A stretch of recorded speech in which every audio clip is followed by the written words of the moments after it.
नमस्कार। आइए सुनते हैं मुंशी प्रेमचंद द्वारा लिखी कहानी दो सखियाँ। कहानी अच्छी लगे तो एक लाइक कर दीजिएगा। चैनल पर नए हैं तो सब्सक्राइब कर लीजिएगा, क्योंकि यहाँ आपको मिलेंगी ढेरों कहानियाँ। और हाँ, कमेंट करना मत भूलिएगा, क्योंकि आपके कमेंट हमारे लिए बहुत महत्व रखते हैं। तो आइए सुनते हैं दो सखियाँ, राखी पांडे की आवाज़ में। लखनऊ 1/7/25। प्यारी बहन, जब से यहाँ आई हूँ तुम्हारी याद सताती रहती है। काश तुम कुछ दिनों के लिए यहाँ चली आती तो कितनी बहार रहती। मैं तुम्हें अपने विनोद से मिलाती। क्या यह संभव नहीं है?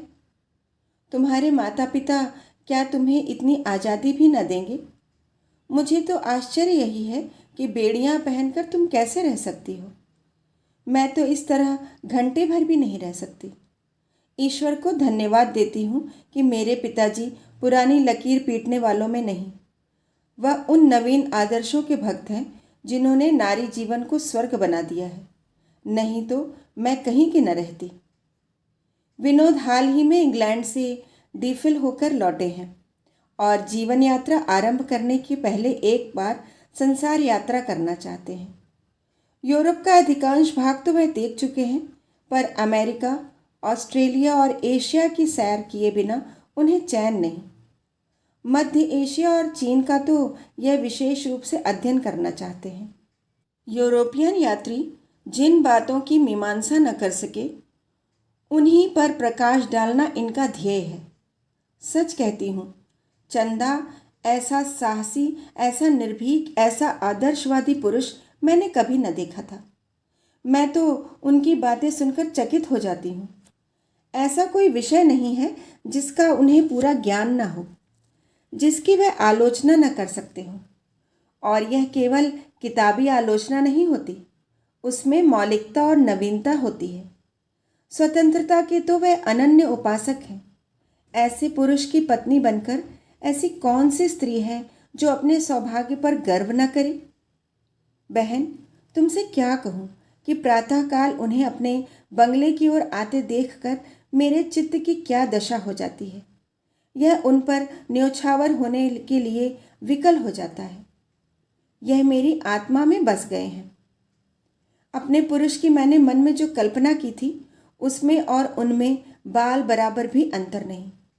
मुझे रात दिन यही भय लगा रहता है कि कहीं मुझ में उन्हें कोई त्रुटि न मिल जाए। जिन विषयों से उन्हें रुचि है, उनका अध्ययन आधी रात तक बैठी किया करती हूँ। ऐसा परिश्रम मैंने कभी न किया था। आईने कंघी से मुझे कभी उतना प्रेम न था।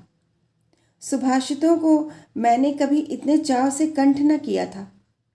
अगर इतना सब कुछ करने पर भी मैं उनका हृदय न पा सकी, तो बहन, मेरा जीवन नष्ट हो जाएगा, मेरा हृदय फट जाएगा और संसार मेरे लिए सूना हो जाएगा। कदाचित प्रेम के साथ ही मन में ईर्ष्या का भाव भी उदय हो जाता है। उन्हें मेरे बंगले की ओर जाते हुए देख जब मेरी पड़ोसिन कुसुम अपने बरामदे में आकर खड़ी हो जाती हैं, तो मेरा ऐसा जी चाहता है कि उसकी आंखें ज्योतिहीन हो जाएं। कल तो अनर्थ ही हो गया। विनोद ने उसे देखते ही हैट उतार ली और मुस्कुराए। वह कुलटा भी खीसे निकालने लगी। ईश्वर सारी विपत्तियां दे, पर मिथ्या अभिमान न दे। चुड़ैलों की सी तो आपकी सूरत है, पर अपने को अप्सरा समझती हैं। आप कविता करती हैं और कई पत्रिकाओं में उनकी कविताएं छप भी गई हैं। बस आप जमीन पर पांव नहीं रखती। सच कहती हूँ, थोड़ी देर के लिए विनोद पर से मेरी श्रद्धा उठ गई। ऐसा आवेश होता था कि चलकर कुसुम का मुंह नोच लूं। खैरियत हुई कि दोनों में बातचीत न हुई, पर विनोद आकर बैठे तो आधा घंटे तक मैं उनसे न बोल सकी। जैसे उनके शब्दों में वह जादू ही न था, वाणी में वह रस ही न था। तब से अब तक मेरे चित्त की व्यग्रता शांत नहीं हुई। रात भर मुझे नींद नहीं आई। वही दृश्य आंखों के सामने बार बार आता था। कुसुम को लज्जित करने के लिए कितने मंसूबे बांध चुकी हूँ। अगर यह भय न होता कि विनोद मुझे ओछी और हल्की समझेंगे तो मैं उनसे अपने मनोभावों को स्पष्ट कह देती। मैं संपूर्णता उनकी होकर उन्हें संपूर्णता अपना बनाना चाहती हूँ। मुझे विश्वास है कि संसार का सबसे रूपवान युवक मेरे सामने आ जाए तो मैं उसे आंख उठाकर न देखूंगी। विनोद के मन में मेरे प्रति यह भाव क्यों नहीं है? चंदा, प्यारी बहन, 1 सप्ताह के लिए आजा। तुझसे मिलने के लिए मन अधीर हो रहा है। मुझे इस समय तेरी सलाह और सहानुभूति की बड़ी ज़रूरत है। यह मेरे जीवन का सबसे नाजुक समय है। इन्हीं 10-5 दिनों में या तो पारस हो जाऊंगी या मिट्टी। लो, 7 बज गए और अभी बाल तक नहीं बनाए। विनोद के आने का समय है। अब विदा होती हूँ। कहीं आज फिर अभागिनी कुसुम अपने बरामदे में न आ खड़ी हो। अभी से दिल कांप रहा है। कल तो यह सोचकर मन को समझाया था कि यूं ही सरल भाव से वह हंस पड़ी होगी। आज भी अगर वही दृश्य सामने आया तो उतनी आसानी से मन को न समझा सकूंगी। तुम्हारी पद्मा। गोरखपुर, 5/7/25। प्रिय पद्मा, भला एक युग के बाद तुम्हें मेरी सुधि तो आई। मैंने तो समझा था शायद तुमने परलोक यात्रा कर ली। यह उस निष्ठुरता का दंड ही है जो कुसुम तुम्हें दे रही है। 15 अप्रैल को कॉलेज बंद हुआ और 1 जुलाई को आप खत लिखती हैं। पूरे 2.5 महीने बाद, वह भी कुसुम की कृपा से।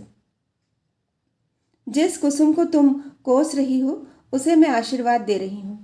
वह दारुण दुख की भांति तुम्हारे रास्ते में न आ खड़ी होती तो तुम्हें क्यों मेरी याद आती? खैर, विनोद की तुमने जो तस्वीर खींची वह बहुत ही आकर्षक है और मैं ईश्वर से मना रही हूँ वह दिन जल्द आए कि मैं उनसे बहनोई के नाते मिल सकूं। मगर देखना कहीं सिविल मैरिज न कर बैठना। विवाह हिंदू पद्धति के अनुसार ही हो। हाँ, तुम्हें अख्तियार है जो सैकड़ों बेहुदा और व्यर्थ के कपड़े हैं उन्हें निकाल डालो। एक सच्चे विद्वान पंडित को अवश्य बुलाना। इसलिए नहीं कि वह तुमसे बात बात पर टके निकलवाए, बल्कि इसलिए कि वह देखता रहे कि वह सब कुछ शास्त्र विधि से हो रहा है या नहीं। अच्छा, अब मुझसे पूछो कि इतने दिनों क्यों चुप्पी साधे बैठी रही? मेरे ही खानदान में इन 2.5 महीनों में 5 शादियां हुई। बारातों का तांता लगा रहा। ऐसा शायद ही कोई दिन गया हो कि 100 मेहमानों से कम रहे हों, और जब बारात आ जाती थी तब तो उनकी संख्या 500 तक पहुंच जाती थी। ये 5 लड़कियां मुझसे छोटी हैं और मेरा बस चलता तो अभी 3-4 साल तक न बोलती, लेकिन मेरी सुनता कौन है? और विचार करने पर मुझे भी ऐसा मालूम होता है कि माता पिता का लड़कियों के विवाह के लिए जल्दी करना कुछ अनुचित नहीं है। जिंदगी का कोई ठिकाना नहीं। अगर माता पिता अकाल मर जाएं तो लड़की का विवाह कौन करे? भाइयों का क्या भरोसा? अगर पिता ने काफ़ी दौलत छोड़ी है तो कोई बात नहीं, लेकिन जैसा साधारणता होता है, पिता ऋण का भार छोड़ गए तो बहन भाइयों पर भार हो जाती है।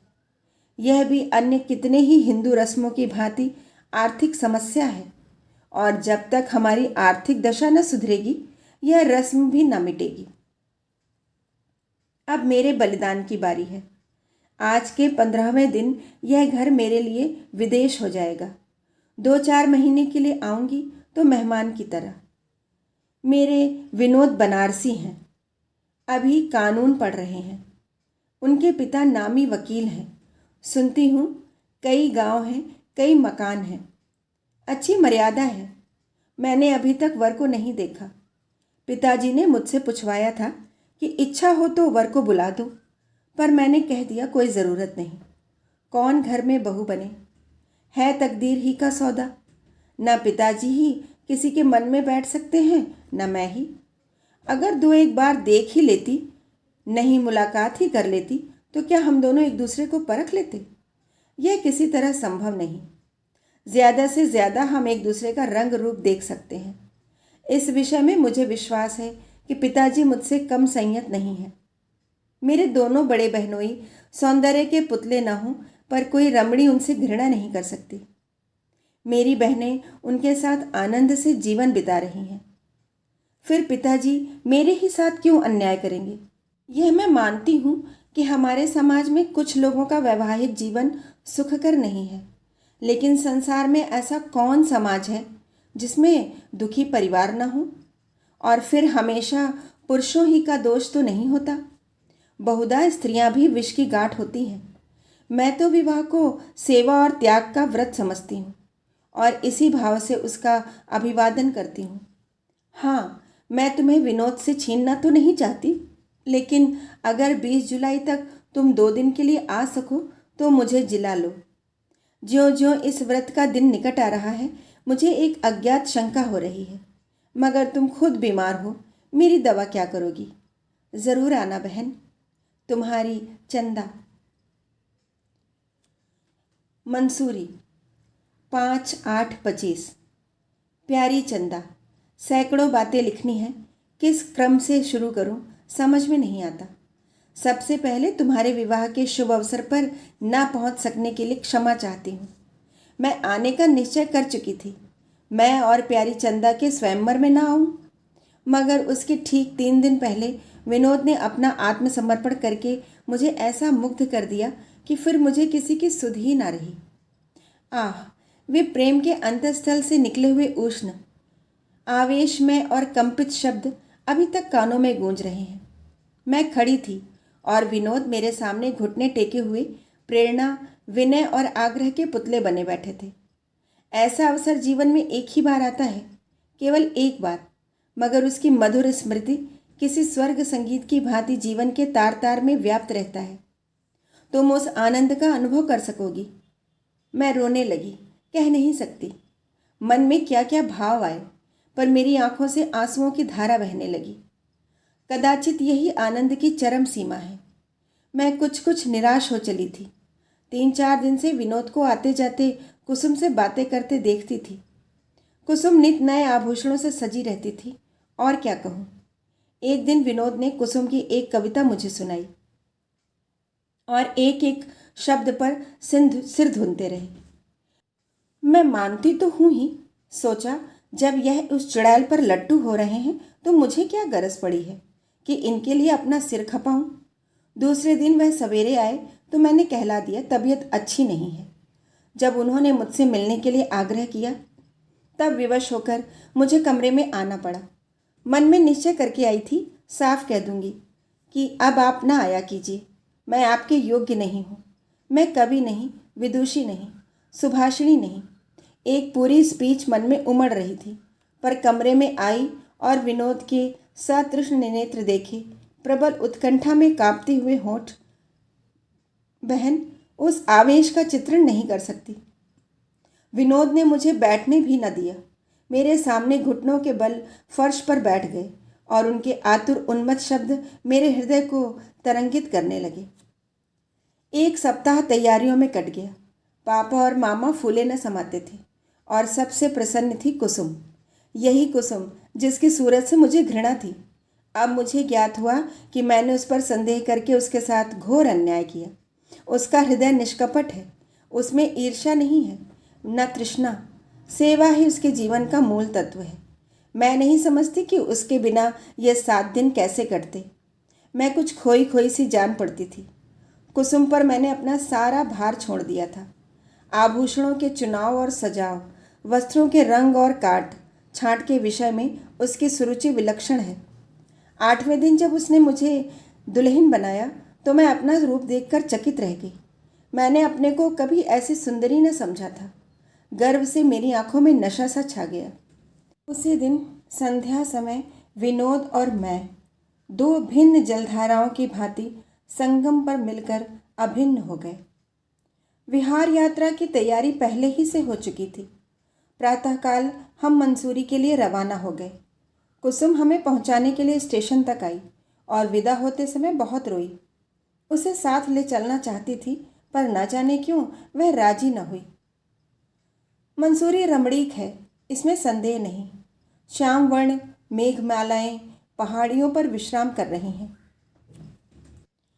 शीतल पवन आशा तरंगों की भांति चित्त का रंजन कर रहा है, पर मुझे ऐसा विश्वास है कि विनोद के साथ मैं किसी निर्जन वन में भी इतने ही सुख से रहती। उन्हें पाकर अब मुझे किसी वस्तु की लालसा नहीं। बहन, तुम इस समय आनंदमय जीवन की शायद कल्पना भी न कर सकोगी। सुबह हुई, नाश्ता आया, हम दोनों ने नाश्ता किया। डांडी तैयार है, 9 बजते बजते सैर करने निकल गए। किसी जल प्रताप के किनारे जा बैठे, वहाँ जल प्रवाह का मधुर संगीत सुन रहे हैं, या किसी शिलाखंड पर बैठे मेघों की व्योम क्रीड़ा देख रहे हैं। 11 बजते बजते लौटे, भोजन किया, मैं पियानो पर जा बैठी। विनोद को संगीत से प्रेम है, खुद बहुत अच्छा गाते हैं और मैं गाने लगती हूँ, तब तो वह झूमने ही लगते हैं। तीसरे पहर हम 1 घंटे के लिए विश्राम करके खेलने या कोई खेल देखने चले जाते हैं। रात को भोजन करने के बाद थिएटर देखते हैं और वहाँ से लौटकर शयन करते हैं। न सास की घुड़कियाँ हैं, न नंदों की कानाफूसी, न जेठानियों के ताने। पर इस सुख में भी मुझे कभी कभी एक शंका सी होती है, फूल में कोई कांटा तो नहीं छिपा हुआ है? प्रकाश के पीछे कहीं अंधकार तो नहीं है?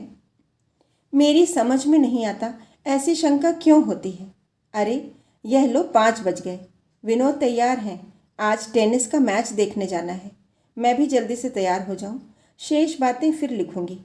हाँ, एक बात तो भूल ही जा रही थी, अपने विवाह का समाचार लिखना। पतिदेव कैसे हैं, रंग रूप कैसा है?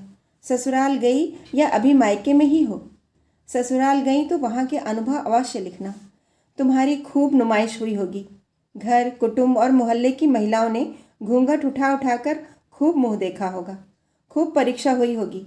ये सभी बातें विस्तार से लिखना। देखें कब फिर मुलाकात होती है। तुम्हारी पद्मा। गोरखपुर, 1/9/25। प्यारी पद्मा, तुम्हारा पत्र पढ़कर चित्त को बड़ी शांति मिली। तुम्हारे ना आने ही से मैं समझ गई थी कि विनोद बाबू तुम्हें घर ले गए, मगर यह ना समझी थी कि तुम मंसूरी पहुंच गई। अब उस आमोद प्रमोद में भला गरीब चंदा क्यों याद आने लगी? अब मेरी समझ में आ रहा है कि विवाह के लिए नए और पुराने आदर्श में क्या अंतर है। तुमने अपनी पसंद से काम लिया, सुखी हो। मैं लोकलाज की दासी बनी रही, नसीबों को रो रही हूँ। अच्छा, अब मेरी बीती सुनो। दान दहेज के टंटे से तो मुझे कुछ मतलब है नहीं। पिताजी ने बड़ा ही उदार हृदय पाया है, खूब दिल खोलकर दिया होगा, मगर द्वार पर बारात आते ही मेरी अग्नि परीक्षा शुरू हो गई। कितनी उत्कंठा थी वह दर्शन की, पर देखूं कैसे? कुल की नाक न कट जाएगी। द्वार पर बारात आई, सारा जमाना वर को घेरे हुए था। मैंने सोचा छत पर से देखूं। छत पर गई, पर वहाँ से भी कुछ न दिखाई दिया। हाँ, इस अपराध के लिए अम्मा जी की घुड़कियाँ सुननी पड़ी। मेरी जो बात इन लोगों को अच्छी नहीं लगती, उसका दोष मेरी शिक्षा के माथे मढ़ा जाता है। पिताजी बेचारे मेरे साथ बड़ी सहानुभूति रखते हैं, मगर किस किस का मुंह पकड़ें। द्वार चार तो यूँ गुजरा और भांवरों की तैयारी होने लगी। जनवासे से गहनों और कपड़ों का थाल आया। बहन, सारा घर, स्त्री पुरुष सब उस पर कुछ इस तरह टूटे मानो इन लोगों ने कभी कुछ देखा ही नहीं। कोई कहता है कंठा तो लाए ही नहीं, कोई हार के नाम को रोता है। अम्मा जी तो सचमुच रोने लगी, मानो मैं डुबा दी गई। वर पक्ष वालों की दिल खोलकर निंदा होने लगी, मगर मैंने गहनों की तरफ आंख उठाकर भी नहीं देखा। हाँ, जब कोई वर के विषय में कोई बात करता था तो मैं तन्मय होकर सुनने लगती थी। मालूम हुआ दुबले पतले आदमी हैं, रंग सांवला है, आंखें बड़ी बड़ी हैं, हंसमुख हैं। इन सूचनाओं से दर्शन उत्कंठा और भी प्रबल होती थी। भावरों का मुहूर्त ज्यों ज्यों समीप आता था, मेरा चित्त व्यग्र होता जाता था। अब तक यद्यपि मैंने उनकी झलक भी न देखी थी, पर मुझे उनके प्रति एक अभूतपूर्व प्रेम का अनुभव हो रहा था। इस वक्त यदि मुझे मालूम हो जाता कि उनके दुश्मनों को कुछ हो गया है तो मैं बावली हो जाती। अभी तक मेरा उनसे साक्षात नहीं हुआ है, मैंने उनकी बोली तक नहीं सुनी है, लेकिन संसार का सबसे रूपवान पुरुष भी मेरे चित्त को आकर्षित नहीं कर सकता। अब वही मेरे सर्वस्व हैं। आधी रात के बाद भांवरें हुईं। सामने हवन कुंड था, दोनों ओर विप्रगण बैठे हुए थे, दीपक जल रहा था। कुल देवता की मूर्ति रखी हुई थी। वेद मंत्र का पाठ हो रहा था। उस समय मुझे ऐसा मालूम हुआ कि सचमुच देवता विराजमान है। अग्नि, वायु, दीपक, नक्षत्र सभी मुझे उस समय देवत्व की ज्योति से प्रदीप्त जान पड़ते थे। मुझे पहली बार आध्यात्मिक विकास का परिचय मिला। मैंने जब अग्नि के सामने मस्तक झुकाया तो यह कोरी रस्म की पाबंदी न थी। मैं अग्निदेव को अपने सम्मुख मूर्तिवान स्वर्गीय आभा से तेजोमय देख रही थी। आखिर भावरे भी समाप्त हो गईं, पर पतिदेव के दर्शन न हुए। अब अंतिम आशा यह थी कि प्रातःकाल जब पतिदेव कलेवा के लिए बुलाए जाएंगे उस समय देखूंगी। तब उनके सिर पर मौर न होगा। सखियों के साथ मैं भी जा बैठूंगी और खूब जी भर कर देखूंगी। पर क्या मालूम था कि विधि कुछ और ही कुचक्र रच रही है। प्रातःकाल देखती हूँ तो जनवासे के खेमे उखड़ रहे हैं। बात कुछ न थी। बारातियों के नाश्ते के लिए जो सामान भेजा गया था वह काफ़ी न था। शायद घी भी खराब था। मेरे पिताजी को तुम जानती ही हो, कभी किसी से दबे नहीं। जहाँ रहे शेर बनकर रहे। बोले, जाते हैं तो जाने दो, मनाने की कोई ज़रूरत नहीं।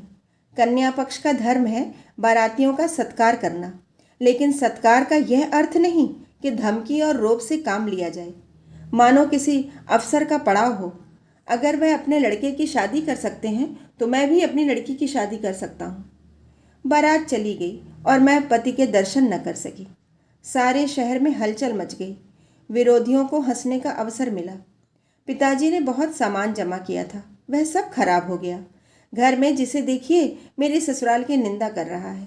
उजट हैं, लोभी हैं, बदमाश हैं। मुझे ज़रा भी बुरा नहीं लगता, लेकिन पति के विरुद्ध मैं एक शब्द भी नहीं सुनना चाहती। एक दिन अम्मा जी बोली, लड़का भी बेसमझ है, दूध पीता बच्चा नहीं, कानून पढ़ता है, मूछ दाढ़ी आ गई है। उसे अपने बाप को समझाना चाहिए था कि आप लोग क्या कर रहे हैं, मगर वह भी भीगी बल्ली बना रहा। मैं सुनकर तिलमिला उठी। कुछ बोली तो नहीं, पर अम्मा जी को मालूम जरूर हो गया कि इस विषय में मैं उनसे सहमत नहीं। मैं तुम्ही से पूछती हूँ बहन, जैसी समस्या उठ खड़ी हुई थी उसमें उनका क्या धर्म था? अगर वह अपने पिता और अन्य संबंधियों का कहना न मानते तो उनका अपमान न होता। उस वक्त उन्होंने वही किया जो उचित था, मगर मुझे विश्वास है कि ज़रा मामला ठंडा होने पर वह आएंगे। मैं अभी से उनकी राह देखने लगी हूँ। डाकिया चिट्ठी लाता है तो दिल में धड़कन होने लगती है। शायद उनका पत्र भी हो। जी में बार बार आता है, क्यों ना मैं ही एक खत लिखूं, मगर संकोच में पढ़कर रह जाती हूँ। शायद मैं कभी न लिख सकूंगी। मान नहीं है, केवल संकोच है। पर हाँ, अगर 10-5 दिन और उनका पत्र न आया या वह खुद न आए तो संकोच मान का रूप धारण कर लेगा। क्या तुम उन्हें एक चिट्ठी नहीं लिख सकती? सब खेल बन जाए। क्या मेरी इतनी खातिर भी न करोगी? मगर ईश्वर के लिए उस खत में कहीं यह न लिख देना कि चंदा ने प्रेरणा की है। क्षमा करना, ऐसी भद्दी गलती की। तुम्हारी ओर से शंका करके मैं तुम्हारे साथ अन्याय कर रही हूँ, मगर मैं समझदार थी ही कब। तुम्हारी चंदा। मंसूरी 20/9/25। प्यारी चंदा, मैंने तुम्हारा खत पाने के दूसरे ही दिन काशी खत लिख दिया था। उसका जवाब भी मिल गया। शायद बाबूजी ने तुम्हें खत लिखा हो। कुछ पुराने ख्याल के आदमी हैं। मेरी तो उनसे एक दिन भी न निभती। हाँ, तुमसे निभ जाएगी। यदि मेरे पति ने मेरे साथ यह बर्ताव किया होता, अकारण मुझसे रूठे होते, तो मैं जिंदगी भर उनकी सूरत न देखती। अगर कभी आते भी तो कुत्तों की तरह दुत्कार देती। पुरुष पर सबसे बड़ा अधिकार उसकी स्त्री का है। माता पिता को खुश रखने के लिए वह स्त्री का तिरस्कार नहीं कर सकता। तुम्हारे ससुराल वालों ने बड़ा घृणित व्यवहार किया। पुराने ख्याल वालों का गजब का कलेजा है, जो ऐसी बातें सहते हैं। देखा उस प्रथा का फल, जिसकी तारीफ करते तुम्हारी जबान नहीं थकती। वह दीवार सड़ गई। टीप टाप करने से काम ना चलेगा। उसकी जगह नए सिरे से दीवार बनाने की ज़रूरत है। अच्छा, अब कुछ मेरी भी कथा सुन लो। मुझे ऐसा संदेह हो रहा है कि विनोद ने मेरे साथ दगा की है। इनकी आर्थिक दशा वैसी नहीं जैसी मैंने समझी थी। केवल मुझे ठगने के लिए इन्होंने सारा स्वांग भरा था। मोटर मांगे की थी। बंगले का किराया अभी तक नहीं दिया गया। फर्नीचर किराए के थे। यह सच है कि इन्होंने प्रत्यक्ष रूप से मुझे धोखा नहीं दिया, कभी अपनी दौलत की डींग नहीं मारी, लेकिन ऐसा रहन सहन बना लेना जिससे दूसरों को अनुमान हो कि यह कोई बड़े धनी आदमी है, एक प्रकार का धोखा ही है। यह स्वांग इसलिए भरा गया था कि कोई शिकार फंस जाए। अब देखती हूँ कि विनोद मुझसे अपनी असली हालत को छिपाने का प्रयत्न किया करते हैं। अपने खत मुझे नहीं देखने देते। कोई मिलने आता है तो चौंक पड़ते हैं और घबराई हुई आवाज़ में बैरा से पूछते हैं, कौन है? तुम जानती हो, मैं धन की लौंडी नहीं, मैं केवल विशुद्ध हृदय चाहती हूँ, जिसमें पुरुषार्थ है, प्रतिभा है। वह आज नहीं तो कल अवश्य ही धनवान होकर रहेगा। मैं इस कपट लीला से जलती हूँ। अगर विनोद मुझसे अपनी कठिनाइयाँ कह दें तो मैं उनके साथ सहानुभूति करूँगी, उन कठिनाइयों को दूर करने में उनकी मदद करूँगी। यूँ मुझसे पर्दा करके यह मेरी सहानुभूति और सहयोग ही से हाथ नहीं धोते, मेरे मन में अविश्वास, द्वेष और क्षोभ का बीज बोते हैं। यह चिंता मुझे मारे डालती है। अगर इन्होंने अपनी दशा साफ साफ बता दी होती तो मैं यहाँ मंसूरी आती ही क्यों? लखनऊ में ऐसी गर्मी नहीं पड़ती कि आदमी पागल हो जाए। यह हजारों रुपए क्यों पानी पड़ता? सबसे कठिन समस्या जीविका की है। कई विद्यालयों में आवेदन पत्र भेज रखे हैं, जवाब का इंतज़ार कर रहे हैं। शायद इस महीने के अंत तक कहीं जगह मिल जाए। पहले 3 बार 100 मिलेंगे। समझ में नहीं आता कैसे काम चलेगा। 150 रुपये तो पापा मेरे कॉलेज का खर्च देते थे। अगर 10-5 महीने जगह ना मिली तो ये क्या करेंगे? यह फिक्र और भी खाए डालती है। मुश्किल यही है कि विनोद मुझसे पर्दा रखते हैं। अगर हम दोनों बैठकर परामर्श कर लेते तो सारी गुत्थियां सुलझ जाती, मगर शायद यह मुझे इस योग्य ही नहीं समझते। शायद इनका ख्याल है कि मैं केवल रेशमी गुड़िया हूँ, जिसे भांति भांति के आभूषणों, सुगंधों और रेशमी वस्त्रों से सजाना ही काफ़ी है। थिएटर में कोई नया तमाशा होने वाला होता है, दौड़े हुए आकर मुझे खबर देते हैं। कहीं कोई जलसा हो, कोई खेल हो, कहीं सैर करना हो, उसकी शुभ सूचना मुझे अविलंब दी जाती है और बड़ी प्रसन्नता के साथ, मानो मैं रात दिन विनोद और क्रीड़ा और विलास में मग्न रहना चाहती हूँ। मानो मेरे हृदय में गंभीर अंश है ही नहीं। यह मेरा अपमान है, घोर अपमान, जिसे मैं अब नहीं सह सकती। मैं अपने संपूर्ण अधिकार लेकर ही संतुष्ट हो सकती हूँ। बस इस वक्त इतना ही। बाकी फिर अपने यहाँ का हाल हवाला विस्तार से लिखना। मुझे अपने लिए जितनी चिंता है उससे कम तुम्हारे लिए नहीं है। देखो, हम दोनों के डोंगे कहाँ लगते हैं। तुम अपनी स्वदेशी 5000 वर्षों की पुरानी जर्जर नौका पर बैठी हो, मैं नए द्रुतगामी मोटर बोट पर। अवसर, विज्ञान और उद्योग मेरे साथ हैं, लेकिन कोई दैवी विपत्ति आ जाए तब भी इसी मोटर बोट पर डूबूंगी। साल में लाखों आदमी रेल के टक्करों से मर जाते हैं, पर कोई बैलगाड़ियों पर यात्रा नहीं करता। रेलों का विस्तार बढ़ता ही जाता है। बस, तुम्हारी पद्मा। गोरखपुर। प्यारी पद्मा, कल तुम्हारा खत मिला, आज जवाब लिख रही हूँ। एक तुम हो कि महीनों रटाती हो। इस विषय में तुम्हें मुझसे उपदेश लेना चाहिए। विनोद बाबू पर तुम व्यर्थ ही आक्षेप लगा रही हो। तुमने क्यों पहले ही उनकी आर्थिक दशा की जांच पड़ताल नहीं की? बस एक सुंदर, रसिक, शिष्ट, वाणी मधुर युवक देखा और फूल उठी। अब भी तुम्हारा ही दोष है। तुम अपने व्यवहार से, रहन सहन से सिद्ध कर दो कि तुम में गंभीर अंश भी हैं। फिर देखूं कि विनोद बाबू कैसे तुमसे पर्दा रखते हैं। और बहन, यह तो मानवीय स्वभाव है। सभी चाहते हैं कि लोग हमें संपन्न समझें। इस स्वांग को अंत तक निभाने की चेष्टा की जाती है, और जो इस काम में सफल हो जाता है उसी का जीवन सफल समझा जाता है। जिस युग में धन ही सर्वप्रधान हो, मर्यादा, कीर्ति, यश, यहाँ तक कि विद्या भी धन से खरीदी जा सके, उस युग में स्वांग भरना एक लाजमी बात हो जाती है। अधिकार योग्यता का मुंह ताकते हैं। यही समझ लो कि इन दोनों में फूल और फल का संबंध है। योग्यता का फूल लगा और अधिकार का फल आया। इन ज्ञानोपदेश के बाद अब तुम्हें हार्दिक धन्यवाद देती हूँ। तुमने पतिदेव के नाम जो पत्र लिखा था उसका बहुत अच्छा असर हुआ। उसके 5वें ही दिन स्वामी को कृपा पात्र मुझे मिला। बहन, वह खत पाकर मुझे कितनी खुशी हुई, इसका तुम अनुमान कर सकती हो। मालूम होता था अंधे को आंखें मिल गई हैं। कभी कोठे पर जाती थी, कभी नीचे आती थी, सारे में खलबली पड़ गई। तुम्हें वह पत्र अत्यंत निराशाजनक जान पड़ता। मेरे लिए वह संजीवन मंत्र था, आशा दीपक था। प्राणेश ने बारातियों की उद्दंडता पर खेद प्रकट किया था, पर बड़ों के सामने वह जबान कैसे खोल सकते थे। फिर जनातियों ने भी तो बारातियों का जैसा आदर सत्कार करना चाहिए था वैसा नहीं किया।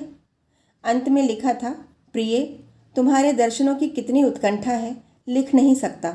तुम्हारी कल्पित मूर्ति नित आँखों के सामने रहती है, पर कुल मर्यादा का पालन करना मेरा कर्तव्य है। जब तक माता पिता का रुख न पाऊँ आ नहीं सकता। तुम्हारे वियोग में चाहे प्राण ही निकल जाए, पर पिता की इच्छा की उपेक्षा नहीं कर सकता।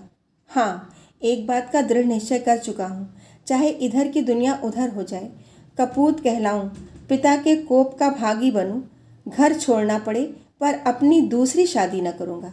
मगर जहाँ तक मैं समझता हूँ, मामला इतना तूल न खींचेगा। यह लोग थोड़े दिनों में नम्र पड़ जाएंगे, और तब मैं आऊँगा और अपनी हृदयश्वरी को आंखों पर बिठा कर लाऊंगा। बस अब मैं संतुष्ट हूँ बहन, मुझे और कुछ न चाहिए। स्वामी मुझ पर इतनी कृपा रखते हैं, इससे अधिक और वह क्या कर सकते हैं। प्रियतम, तुम्हारी चंदा सदस तुम्हारी रहेगी। तुम्हारी इच्छा ही उसका कर्तव्य है। वह जब तक जिएगी तुम्हारे पवित्र चरणों से लगी रहेगी। उसे बिसारना मत। बहन, आंखों में आंसू भर आते हैं, अब नहीं लिखा जाता। जवाब जल्द देना। तुम्हारी चंदा। दिल्ली, 15/12/25। प्यारी बहन, तुम्हारा पत्र पढ़कर मुझे तुम्हारे ऊपर दया आई। तुम मुझे कितनी ही बुरी कहो, पर मैं अपनी यह दुर्गति किसी तरह न सह सकती। किसी तरह नहीं। मैंने या तो अपने प्राण ही दे दिए होते, या फिर उस सास का मुँह न देखती। तुम्हारा सीधापन, तुम्हारी सहनशीलता, तुम्हारी सास भक्ति तुम्हें मुबारक हो। मैं तो तुरंत आनंद के साथ चली जाती, और चाहे भीख ही क्यों ना मांगनी पड़ती, उस घर में कदम न रखती। मुझे तुम्हारे ऊपर दया ही नहीं आती, क्रोध भी आता है, इसलिए कि तुम में स्वाभिमान नहीं है। तुम जैसी स्त्रियों ने ही सासों और पुरुषों का मिजाज आसमान चढ़ा दिया है। जहन्नुम में जाए ऐसा घर जहाँ अपनी इज्जत नहीं। मैं पति प्रेम भी इन दामों न लूँ। तुम्हें 19वीं सदी में जन्म लेना चाहिए था। उस वक्त तुम्हारे गुणों की प्रशंसा होती।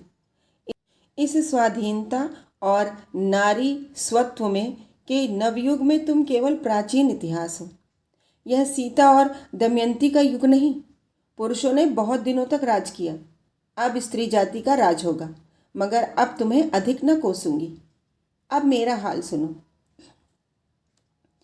मैंने सोचा था पत्रों में अपनी बीमारी का समाचार छपवा दूंगी, लेकिन फिर ख्याल आया यह समाचार छपते ही मित्रों का तांता लग जाएगा।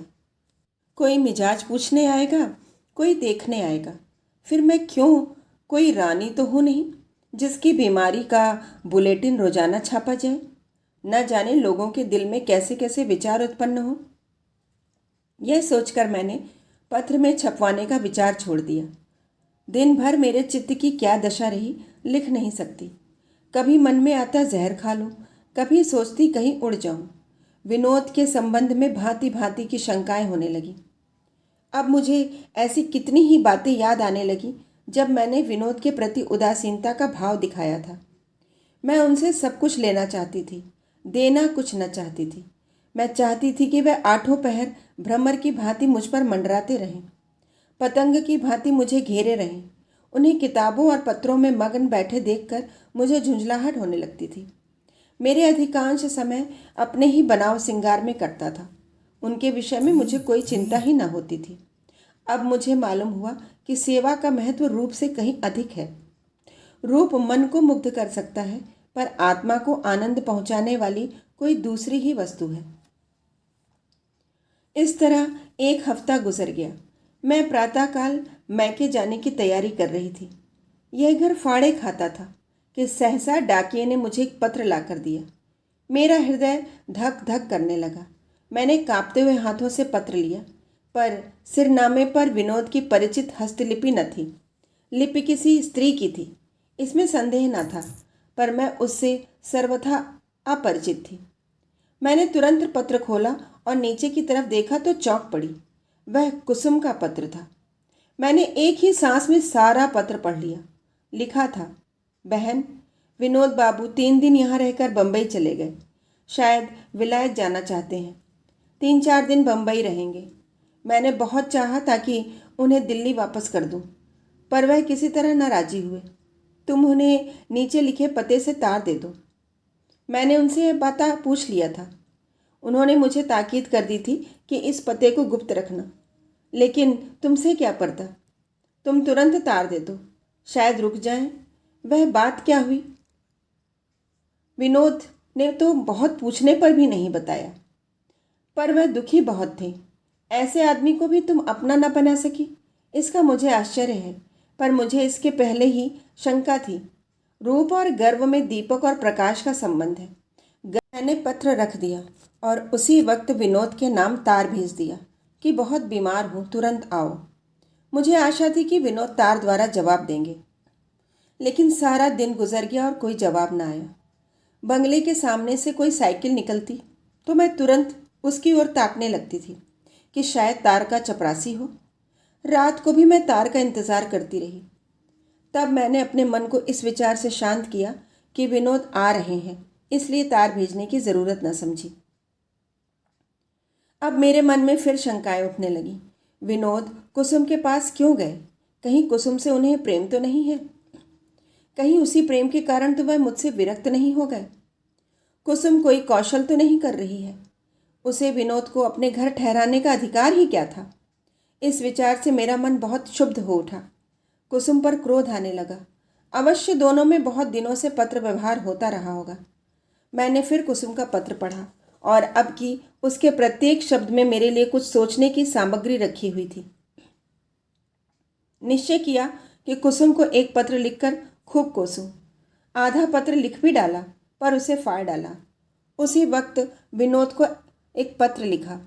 उसमें तुमसे कभी भेंट होगी तो वह पत्र दिखलाऊंगी।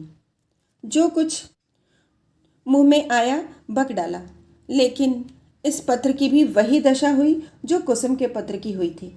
लिखने के बाद मालूम हुआ कि वह किसी विक्षिप्त हृदय की बकवाद है। मेरे मन में यही बात बैठती जाती थी। वह कुसुम के पास हैं, वही छलिनी उन पर अपना जादू चला रही है। यह दिन भी बीत गया। डाकिया कई बार आया, पर मैंने उसकी ओर आंख भी नहीं उठाई। चंदा, मैं नहीं कह सकती मेरा हृदय कितना तिलमिला रहा था। अगर कुसुम इस समय मुझे मिल जाती तो मैं ना जाने क्या कर डालती। रात को लेटे लेटे ख्याल आया, कहीं वह यूरोप न चले गए हों। जी बेचैन हो उठा। सिर में ऐसा चक्कर आने लगा मानो पानी में डूबी जाती हूँ। अगर वह यूरोप चले गए तो फिर कोई आशा नहीं। मैं उसी वक्त उठी और घड़ी पर नज़र डाली। 2 बजे थे। नौकर को जगाया और तार घर जा पहुंची। बाबूजी कुर्सी पर लेटे लेटे सो रहे थे। बड़ी मुश्किल से उनकी नींद खुली। मैंने रसीदी तैयार दिया। जब बाबूजी तार दे चुके तो मैंने पूछा, इसका जवाब कब तक आएगा? बाबू ने कहा, यह प्रश्न किसी ज्योतिषी से कीजिए, कौन जानता है वह कब जवाब दे। तार का चपरासी जबरदस्ती तो उनसे जवाब नहीं लिखा सकता। अगर कोई और कारण न हो तो 8-9 बजे तक जवाब आ जाना चाहिए। घबराहट में आदमी की बुद्धि पलायन कर जाती है। ऐसा निरर्थक प्रश्न करके मैं स्वयं लज्जित हो गई। बाबूजी ने अपने मन में मुझे कितना मूर्ख समझा होगा। खैर, मैं वहीं एक बेंच पर बैठ गई और तुम्हें विश्वास न आएगा, 9 बजे तक वहीं बैठी रही। सोचो कितने घंटे हुए? पूरे 7 घंटे। सैकड़ों आदमी आए और गए, पर मैं वहीं जमी बैठी रही। जब तार का डमी खटकता मेरे हृदय में धड़कन होने लगती, लेकिन इस भय से कि बाबूजी झल्ला न उठें कुछ पूछने का साहस न करती थी। जब दफ्तर की घड़ी में 9 बजे तो मैंने डरते डरते बाबू से पूछा, क्या अभी तक जवाब नहीं आया? बाबू ने कहा, आप तो यहीं बैठी हैं, जवाब आता तो क्या मैं खा डालता? मैंने बेहयाई करके फिर पूछा, तो क्या अब ना आवेगा? बाबू ने मुंह फेर कर कहा, और 2-4 घंटे बैठी रहिए। बहन, यह वाग्बाण शर के समान हृदय में लगा। फिर भी मैं वहां से न टली। अब भी आशा बंधी हुई थी कि शायद जवाब आता हो। जब 2 घंटे और गुजर गए तब मैं निराश हो गई। हाय, विनोद ने मुझे कहीं का न रखा। मैं घर चली तो आंखों से आंसुओं की झड़ी लगी हुई थी। रास्ता न सूझता था। सहसा पीछे से एक मोटर का हॉर्न सुनाई दिया। मैंने रास्ते से हट गई। उस वक्त मन में आया इसी मोटर के नीचे लेट जाऊं और जीवन का अंत कर दूं। मैंने आंखें पोंछकर मोटर की ओर देखा। भुवन बैठा हुआ था और उसकी बगल में बैठी थी कुसुम। ऐसा जान पड़ा अग्नि की ज्वाला मेरे पैरों में समाकर सिर से निकल गई। मैं उन दोनों की निगाहों से बचना चाहती थी, लेकिन मोटर रुक गई और कुसुम उतरकर मेरे गले से लिपट गई। भुवन चुपचाप मोटर में बैठा रहा, मानो मुझे जानता ही नहीं। निर्दयी, धूर्त।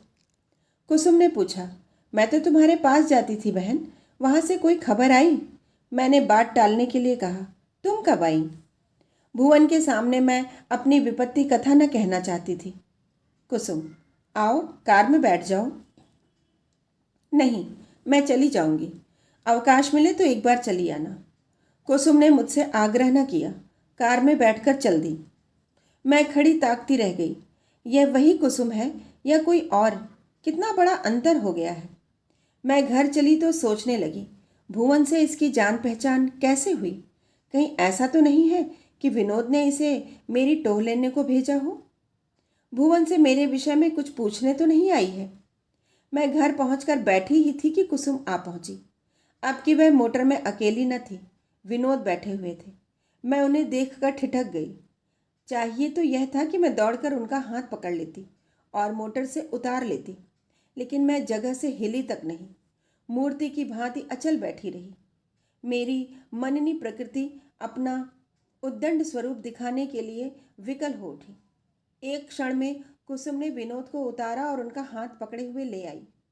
उस वक्त मैंने देखा कि विनोद का मुख बिल्कुल पीला पड़ गया है और वह इतने आसक्त हो गए हैं कि अपने सहारे खड़े भी नहीं रह सकते। मैंने घबराकर पूछा, क्यों, तुम्हारा क्या हाल है? कुसुम ने कहा, हाल पीछे पूछना, ज़रा इनकी चारपाई चटपट बिछा दो और थोड़ा सा दूध मंगवा लो। मैंने तुरंत चारपाई बिछाई और विनोद को उस पर लिटा दिया। और दूध तो रखा हुआ था। कुसुम इस वक्त मेरी स्वामिनी बनी हुई थी। मैं उसके इशारे पर नाच रही थी।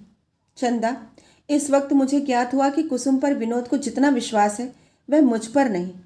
मैं इस योग्य हूँ ही नहीं। मेरा दिल सैकड़ों प्रश्न पूछने के लिए तड़पड़ा रहा था, लेकिन कुसुम एक पल के लिए भी विनोद के पास से न टलती थी। मैं इतनी मूर्ख हूँ कि अवसर पाने पर इस दशा में भी विनोद से प्रश्नों का तांता बांध देती। विनोद को जब नींद आ गई, मैंने आंखों में आंसू भरकर कुसुम से पूछा, बहन, इन्हें क्या शिकायत है? मैंने तार भेजा, उसका जवाब नहीं आया।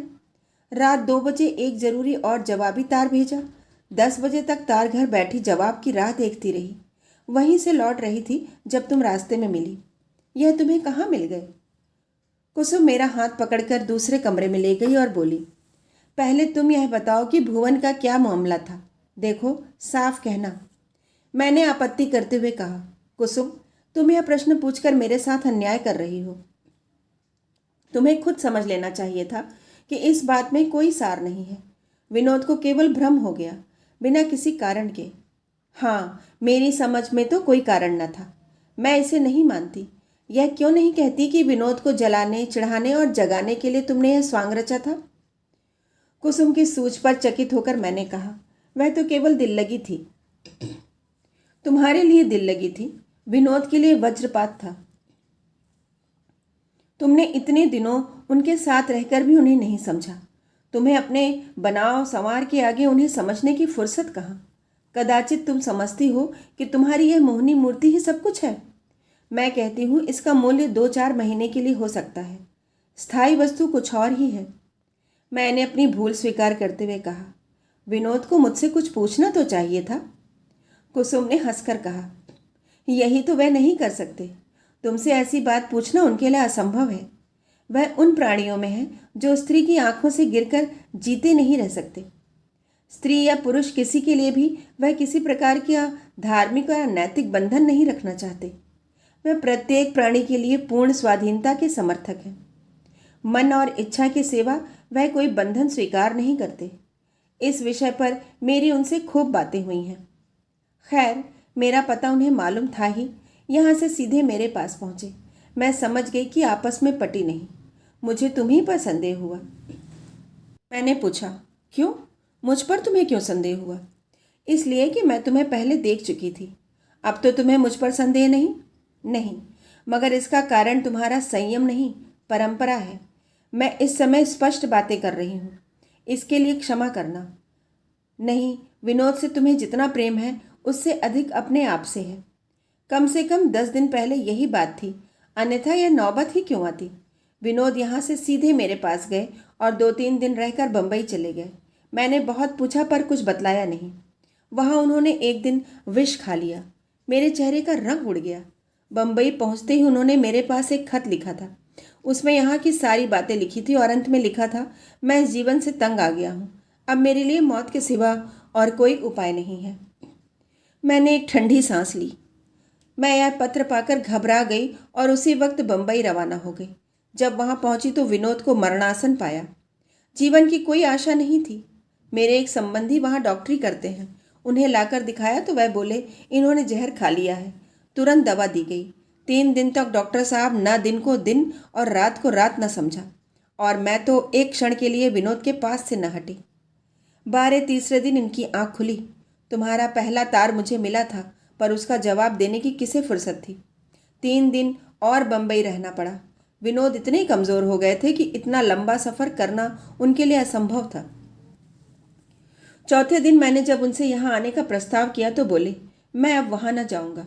जब मैंने बहुत समझाया तब इस शर्त पर राजी हुए ताकि मैं पहले आकर यहाँ की परिस्थिति देखाऊँ।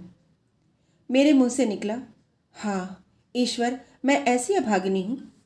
अभागिनी नहीं हो बहन, केवल तुमने विनोद को समझा न था। वह चाहते थे कि मैं अकेली जाऊँ, पर मैंने उन्हें इस दशा में वहाँ छोड़ना उचित न समझा। परसों हम दोनों वहाँ चले। यहाँ पहुँचकर विनोद तो वेटिंग रूम में ठहर गए। मैं पता पूछती हुई भुवन के पास पहुँची। भुवन को मैंने इतना फटकारा कि वह रो पड़ा।